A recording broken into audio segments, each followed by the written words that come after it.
اهلا وسهلا بيكم. النهارده جايب لكم طريقه بديله للفي بي ان في جي تي اي في. هو الفي بي ان يعتبر الحل الامثل، يعني لانك مش عارف تبقى اونلاين في السوشيال كلاب، او مش عارف تخش على حد، او مش شايف الناس اونلاين، او مش عارف تدخل مع اجانب. الطريقه دي كانت نافعه معايا قوي. كنت عاملها من شهر ولحد دلوقتي تمام معايا. ساعات بضطر ان انا افتح في بي ان بس يعني في الضروره القصوى، يعني انما غير كده ممكن ادخل مع ناس عادي اونلاين وكده. هي الطريقه بتشتغل معاك انك ما بتبقاش اونلاين، بس ينفع تدخل مع اجانب وبتشوف الناس اونلاين وممكن تعمل لها جوين وكده. الطريقة عبارة عن انك تفتح البورت بتاع الاونلاين في الفاير وول. هنفتح الفاير وول، اهم حاجة تبقى فاتحه، ولو مقفول افتحه. بعد كده هتخش هنا على advanced setting. تمام. وبعد كده هتخش على inbound rules اهي. هنا هبقى اعمل لكم زوم بقى لو مش واضحة اوي. تمام.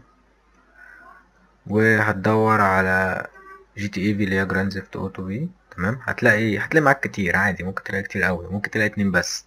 اهم حاجة مهما هما كانوا قد ايه هنعوز اول اتنين. تمام. فهتفتح اول اتنين.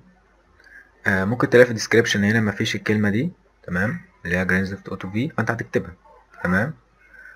وهتعمل الو هنا لو مش موجودة. دي اهم حاجة، تعمل كوبي بالظبط اللي انا عامله هنا، وهنا تعمل كوبي بالظبط لكل حاجة. شايف التلاتة دول؟ ايدج ترافيرسال تعمل له الو، وهنا تتأكد ان all اعمله.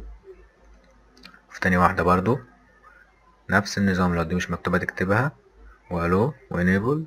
وفي الادفانسد هنا نفس الكلام، التلاتة دول، وهنا بالظبط. تأكد كل حاجة. اتنين دول مش مهم بقى، لو عندك كتير مش مهمين الباقي. شايف انت عندي كام واحدة؟ مش مهم، بس تعمل الاتنين دول. وهتيجي بقى تعمل بورت اللي انا عامله هنا اصلا. تمام. انا هوريكم تعملوه ازاي. ده بورت بقى جي تي اي بتاع الاونلاين. تمام. هتروح عامل نيو رول هنا اهو، تعمل بورت. اهم حاجة بقى اللعبة الحوار في ايه كله، انك تعمله يو دي بي مش تي سي بي، اللي هو اهم حاجة دي. يو دي بي اهي، ركز عليها. تمام. هتكتب 6672. تمام. هتدوس نيكست، تعمل الو، هتعمل صح على التلاتة دول، وبعدين نيكست تاني. وهتسميها اي حاجة، مثلا جي تي اي اونلاين، بس انت تبقى عارفها يعني. اهي. وهتدوس فينيش، بس انا عاملها اصلا فمش هعملها تاني اهي.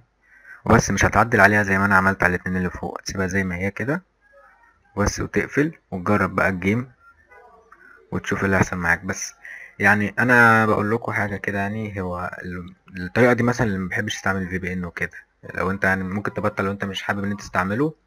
واللي هو مع فتره، او ممكن من اول ما انت عامل الحركه دي هتلاقي بقى انك تنفع اونلاين كده، والموضوع يتحل لوحده. It doesn't make us strong, it doesn't make us weak. Tongue tied to service like Shaq Free.